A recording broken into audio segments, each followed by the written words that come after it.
சங்கலக்கும் தடங்கடல் விடம் சுட வந்து அமர்த தொழ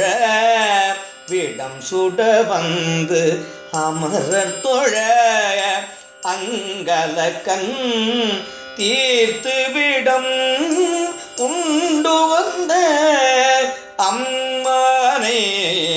அங்கலக்கண் தீர்த்து விடம்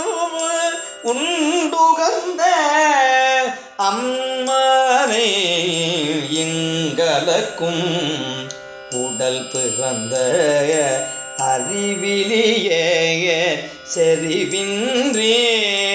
எங்குலக்க பிரிந்திருக்கே